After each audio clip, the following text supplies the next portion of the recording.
I got the fresh text. Oh, I think the coffee.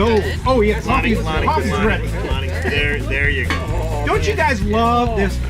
Going out in the woods, camping. What a beautiful day. Oh. By the way, what are we doing today, Tony? You know what? I thought what we'd do is we'd start with fire, okay?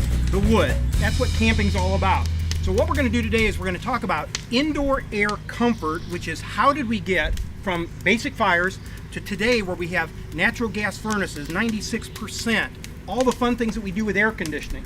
So I thought we'd start here. Tony, what's up? Oh, thank you. Hey, by the way, we're sitting around this beautiful campfire. Does anybody have a campfire story they'd like to share today? You know, I actually have a story about fire itself. Because in Greek mythology, Prometheus actually pulled a joke on Zeus.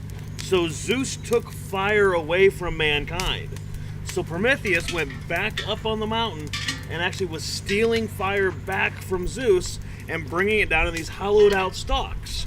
And they passed it from one to another till it got back to mankind.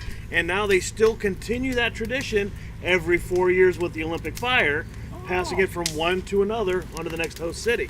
And they want to make sure that fire never goes out, but if you ever do decide to put a fire out, this is actually called a curfew. It comes from the French word curfew, which means to put a fire out or to cover a fire. And that's actually where William the Conqueror had this thing where at 8 o'clock he made a curfew. Everyone had to cover their fire to help make sure that the fires didn't spread like wildfire during the night. Well, my curfew going up was 7 o'clock in the night. Mine was when the street lights came on, Lonnie. Mine was 7 o'clock too. We didn't have street lights.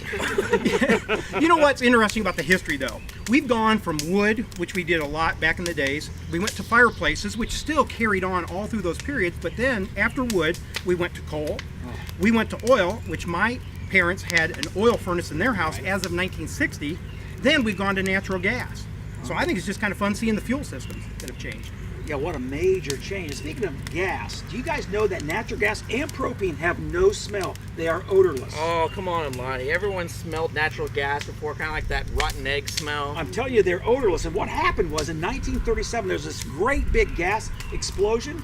And so after that happened, the government says, we're going to put this additive called mercaptan in the gas to give it that rotten, eggy smell. Okay. You know what I'm talking about? Yeah. Interesting. Now, one of my favorite stories is always about coal.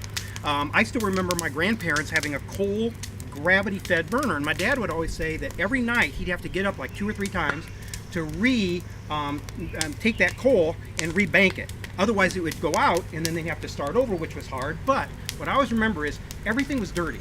The inside of the house was dark, and everybody had a white house. They had to completely wash down every house every spring, which that was coal. You know what, Tony? I don't remember heating houses with coal. The only kind of coal I'm used to is these charcoal briquettes that we use around the fire. Yep. I had no idea how those started. Believe it or not, back in 1919, Henry Ford of Ford Motor Company was making a lot of his cars from wood products. So he was finding, though, that after the million cars he was making, he had a lot of waste material left over. So he, Thomas Edison, a name you might know, Firestone, and a gentleman by the name of Edward Kingsford all got together, went on a trip, ended up buying over 313,000 acres up in Michigan, and they let Kingsford start this company whereby adding the remnants of the wood, adding some other ingredients like cornstarch, they were able to make these charcoal briquettes, and that's how we got charcoal today.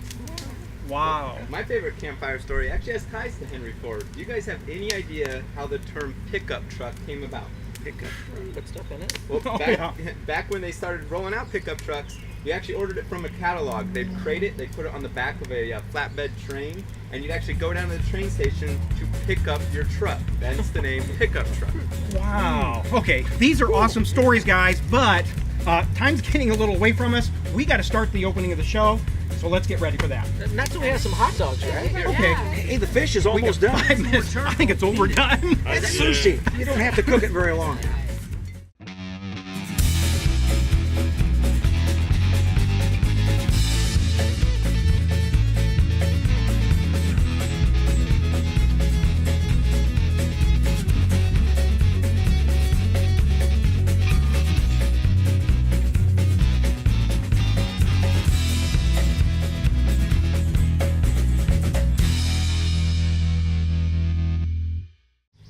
All right, guys, this has been awesome. I've already eaten 3 hot dogs, but we have to get the show started, all right? All right. So, hey, Lonnie, would you open up for us? Yeah, sure. Hey, I'm Lonnie Norris. Welcome to Between the Studs. This is part of the Granite Ridge Builders team, including Tony Ranke, our president.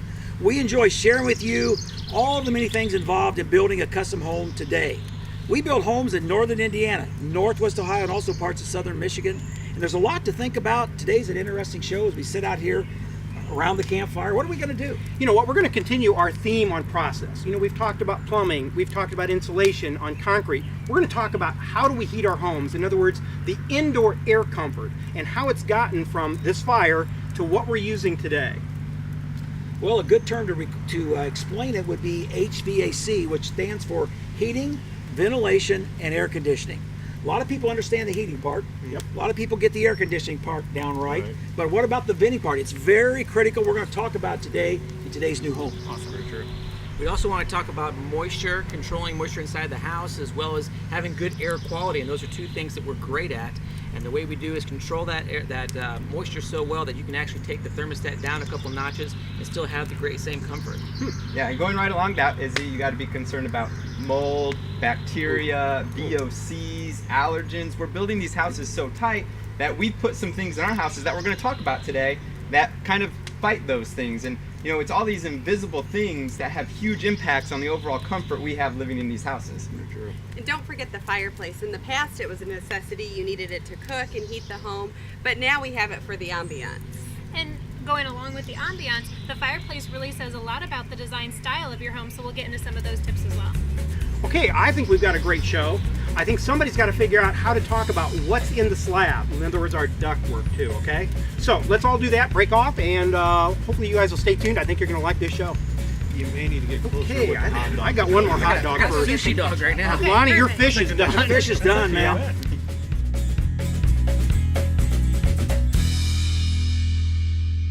Hello, today's subject is indoor air comfort.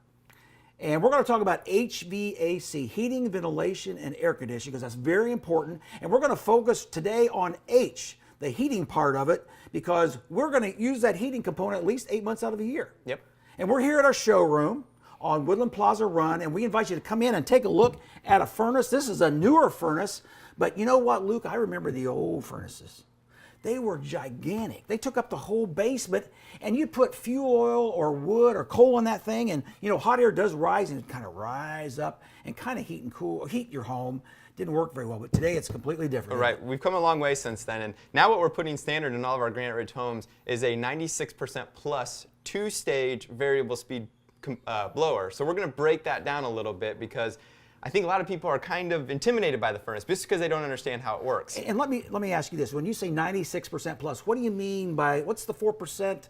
If it's 100%, what are we talking about? Yeah, so the amount of gas that runs in here, 96% of that is used directly to heat the house. The rest of the 4% ends up getting wasted or put off in fumes. Well, 96% is awful good. Yeah, Okay, we great. used to be 80% just 10 years ago. Right, right. Okay.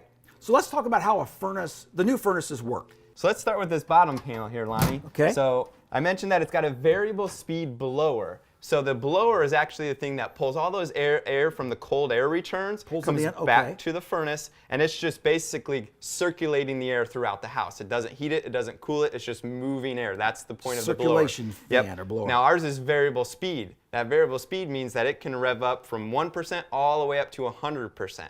So the advantage being? Yeah, several advantages. One, it's going to not have that big blast of air once the furnace kicks on. So it's for a comfort reason. You're not going to feel that air blowing up out of the register. More constant temperatures throughout. Yep, more constant temperatures, more comfortable. And then also, it's easier on the components, so your furnace will end up lasting longer. Okay. So that's the variable speed motor. So that's huge. And you're going to save some energy with that too. Then up top here is actually where all the heating happens with the furnace. Okay. So we got another blower here, which this is actually bringing in combustible air. So anytime you're burning anything, you need fresh oxygen to burn. This is bringing air from the outside. The outside in, yep, okay. Yep, and this air actually never mixes with the air that blower, the variable speed blower, is blowing through. So up top here, we have some burners. So that's where the two-stage part comes in with the furnace. Okay, so typically, let me ask you, there'd be a pipe right here, like a white pipe. Yep. It'd come down, and that's where the pipe from the outside brings in the fresh air from outside. Right, the fresh air from the outside, and then it comes up here to these burners. So it's providing the air for the burners. Okay. And then most furnaces are one stage, which means those burners kick on full blast every time. Ours is 2-stage, which means that about 90% of the time, those burners are only going to kick on about 60%. Okay. It's not up to 100%. More efficient then, certainly. Yeah, so it's kind of like a hybrid system, like in a car, or the newer trucks have it where it can drop to 4-cylinder when it gets on the highway. That's what we're using here. So again, it's a major comfort advantage because again, you're not getting that blast of hot air coming through it, and you're going to notice less fluctuation swings. In a single stage, you might notice a 4-degree fluctuation swing inside your house. So it's very efficient. You said it's 96% plus, but besides that, the variable speed makes it even more efficient. And providing more comfort. Yeah, indoor air comfort. This is providing a lot of comfort for the occupants inside the house. Okay. So that's the basic components of the furnace. Blower.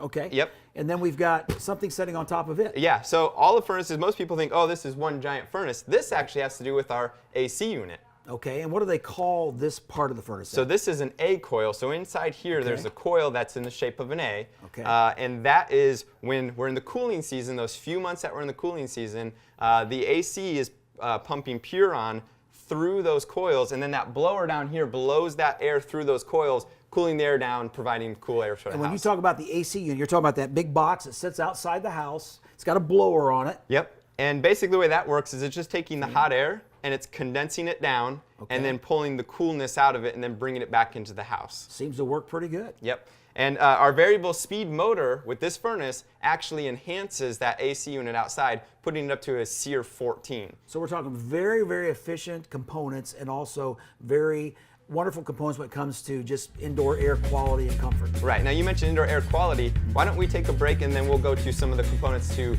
how we're cleaning and treating that air. Sounds good.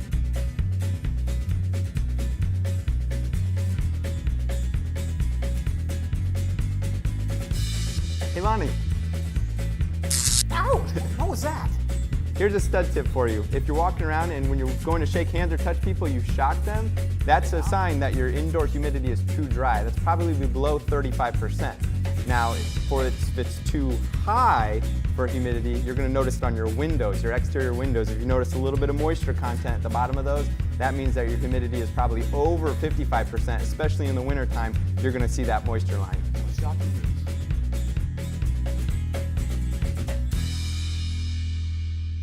You know, Luke, when you talk about indoor air comfort and health, you have to talk about furnace filters. Let's talk about that. Yeah, well, lying next to you is a 1-inch filter. There's a lot of people that may have this at their house, and there's still some people that are putting these furnaces on new homes. They're not very efficient, and they only last you about 90 days. Right, we used to call these squirrel catchers because I'm telling you, they don't catch much dust running through the furnace. Now, what we put standard in all of our Granite Ridge homes is a 4-inch filter, which allows our homeowners to get anywhere between MERV 8 and MERV 12 filters to replace. Now, who is MERV? MERV is actually the way they rate filters, and I think on that one there, they don't even has a MERV rating associated I see no to it. rating on this one. The higher the MERV rating, the better, and MERV stands for Minimum Efficiency Reported Value. They recommend for a residential home, MERV 8 is about the lowest you want to go for overall health. It's going to catch about 70% of all the particles going through the air. Now, you've heard of maybe like a HEPA filter that they use in hospitals? Like a hospital? Yeah, that's kind of overkill for a residential home. So we actually have, now we've shown you the progression of these filters, the 1-inch to the 4-inch. There's also this electric filter right here too, which you can get as a MERV 13.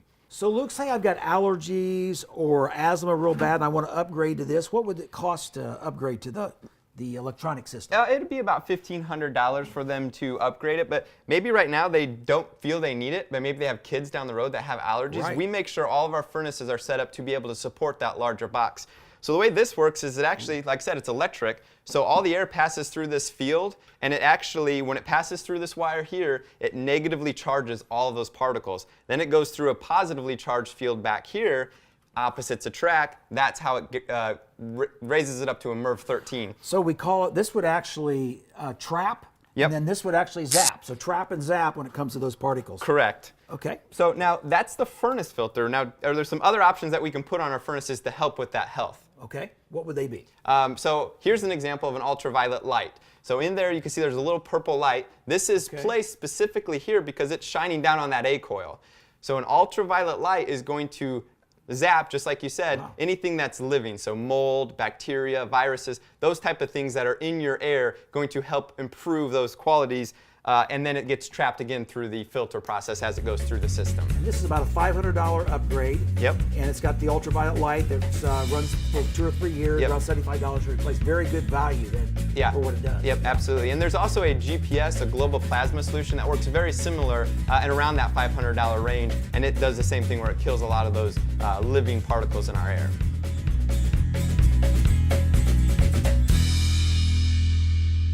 Hey, Luke, when you talk about indoor air comfort, here's a stud tip. We got to talk about zoning. Yeah, what zoning means is typically with the furnace, if it's calling for hot air, all that hot air or cool air goes throughout the entire house.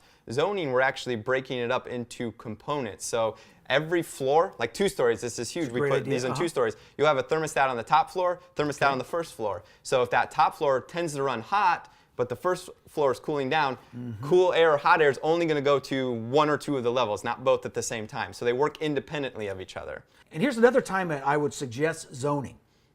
It's like southern exposure or a window with glass. Yeah, or like a sunroom where those rooms tend to run hot just because of all the windows.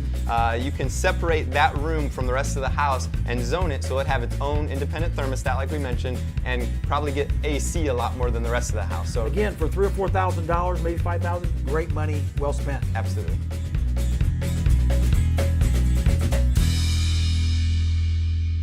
Talking about indoor air comforts today, and one of the major items that we love to talk about are fireplaces. You know, fireplaces have evolutionized from outdoor, they're your main heat source and food source for cooking, to indoor, and all sorts of different looks in the coming years. There's a lot of interesting history when it comes to the fireplace. For example, back in the mid-1700s, Benjamin Franklin wanted to solve the problem of the smoky fireplace. So what he invented was a cast iron stove which sat out from the typical firebox. It was raised off the ground on legs and was a cast iron unit. What this did was it used the principle of convection, and it would radiate the heat from all around, below, above. So it was a great way to heat the home and also cook on. Now, interestingly enough, the governor of Pennsylvania wanted to patent it, and he said, no, I don't want to do that. I want everybody to use inventions freely and generously. That's really cool, and now all the types of stoves that are like that are really modern and have lots of colors, don't they? They sure do. You can still use the Franklin stove, by the way, can't you? You can. It's really something that is a great focal point and statement in your home. Now, one interesting fact that I really love is that fireplaces have really changed in location over the coming years. We were talking earlier that in the South, the fireplaces would be located towards the outside of the house because they didn't want that for heat. It would be mainly for cooking or ambiance, and so they would put it on the outside of the house. In the South, when it's a lot warmer, they don't need it for the heat. Up north, the fireplaces would be located in the middle of the house to try to heat it up. So that's something that has changed. Now we don't necessarily care about the location as much, except for in the areas that you're really trying to entertain or make a focal point. So Kayla, the firebox, or what we have today as a fireplace, has really evolved over time. You know, I get a lot of questions, why do the fireboxes look the way they do, and how does that affect the function? Well, Benjamin Thompson created the Rumford fireplace, so a lot of people might have heard of that sort of a fireplace. What he discovered is that when people were originally doing fireplaces, they were really large, huge. They thought that that would be what would be the best thing for the heat to come out. Well, he discovered that if you would splay or angle the sides and really shorten up the depth of the firebox, that created more heat and pushed that in towards the house. So it was much more efficient from that standpoint. He also discovered that the flue, being smaller, was better for ventilation. So all of that created a much more efficient and better heating fireplace with those sorts of things. And we still use that today, like you see behind me. We sure do. And a fireplace is a great addition to your home. It's very economical. It makes the room very pretty, and we have 3 different fireplaces that we commonly use in a home. We do, so we really go towards direct vent, which is the most popular, vent-free, and we still use some wood burners out there. Now, a direct vent or vent-free fireplace can create up to 1 pint of water in your house every hour if you're using it. So we're talking about this indoor air comforts and talking about humidity levels. That's something to really keep in mind. If you have high humidity, you might not want to use your fireplace for a little while. But with that fireplace, one of the benefits benefits is that it does vent outside, so you are venting those fumes outdoors. Yes. Now the vent-free, you are venting it into the home, and then of course the wood burning, that's a little more work, so it just depends on what your preference is. And these fireplaces can heat up to a 400 square foot room very efficiently. And besides the fireplace itself, don't forget about the face or the surround of the fireplace, which that's a whole nother show, because we've designed thousands of fireplaces at Granite Ridge Builders. We definitely have. Come take a look at our website, graniteridgebuilders.com, and you can see all sorts of wonderful ideas to really dress up your fireplace.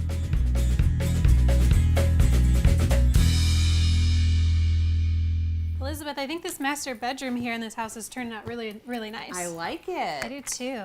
Looks good, looks good. Do you know what's going to be in all of these things in just a short amount of time?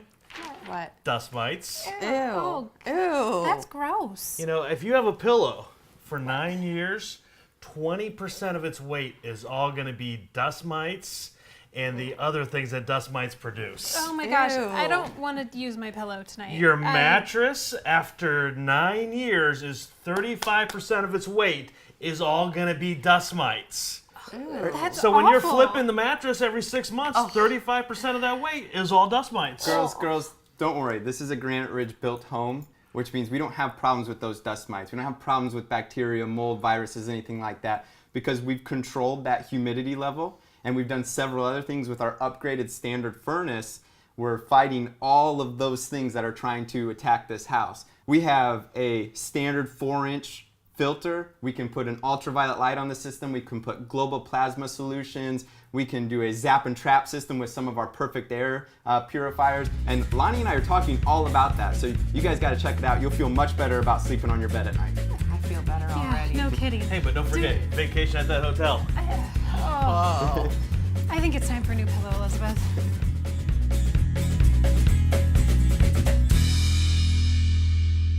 At Granite Ridge Builders, we're passionate about good indoor air quality and comfort.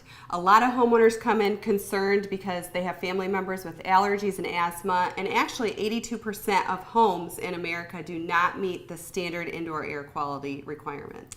Now, there's a lot of reasons why people have the allergies and asthma. There are different things in all of the homes that really can add to those issues. So there's things like mold, mildew, other things you might not think about like lead and formaldehyde, VOCs. There's issues with your cleaning supplies and your home care products. There's so many things that can add to those allergies and asthmas, and we need to try to combat that when building your new house. You know, especially when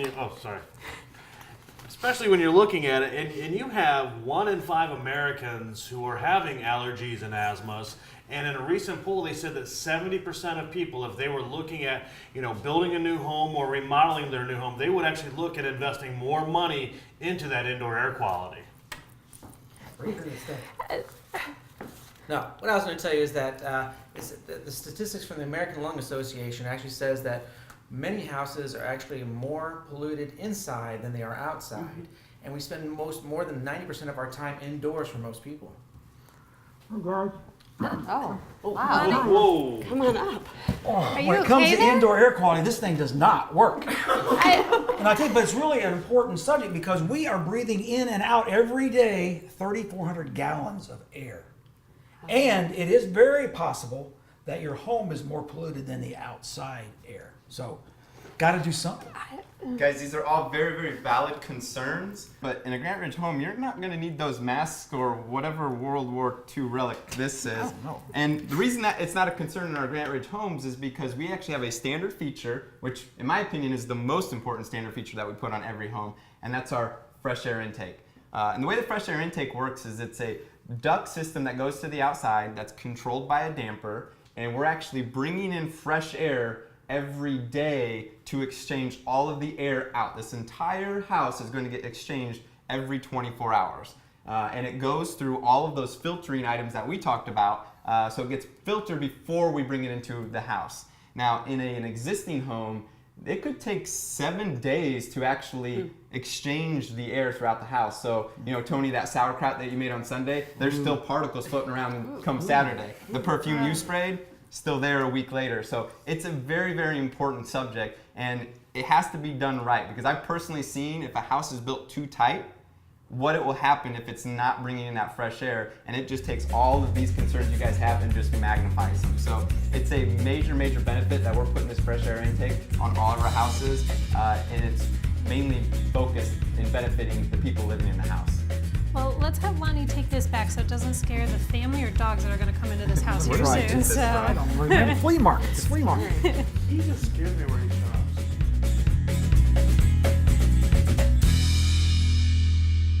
Hey, Kayla, would you load me up? Marshmallows. Thank you. Oh, marshmallows. Got it. Hey, we got to start, Tony. Where have you been, Tony? Outhouse. You know that's an outhouse. That's primitive, right? Everything come out all right there, buddy? Just fine, no problem. Oh, man. Hey, Jar, would you go ahead and close for us? Gladly. As always, guys, we want to thank you for spending part of your day with us. If you'd like to learn a little bit more about who we are, what we do, and why we do what we do so well, please just pick up the phone, give us a call, visit the website below. Even better yet, come in the front door. We'd love to talk to you about how we can heat and cool your next home. You know, thank you very much for tuning in and putting up with us. As you can tell, sometimes we're not the best actors, but we do have a lot of fun bringing this to your house every single week. And we're just going to continue on that fun a little bit with Lonnie. Lonnie, you got a good song for us? This land is your land. This land is your land. This land is my land. From California to the New York Island. Hey, Izzy. Yeah. Izzy. Get it? You know what? Constantly. I think we're building, but we're actually quacks. We've got to get this started. I know I've had about 3 hot dogs already, but let's start the show. Hey, JR, would you? Wait, yeah, you're ending. Never mind. JR, do you want to close the show? Let's go ahead and close it up. We're done.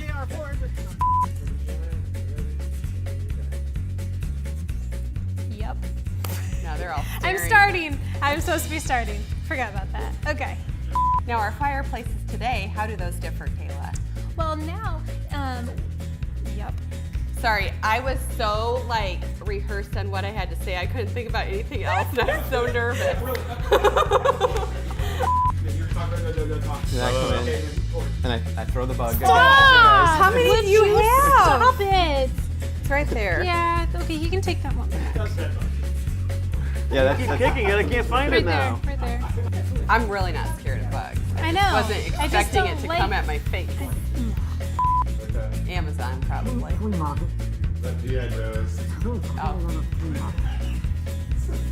Some guy talked me into it because you know what's going to happen next year? You only got one shot. You might pass out. Are you guys ever? Okay, we're ready.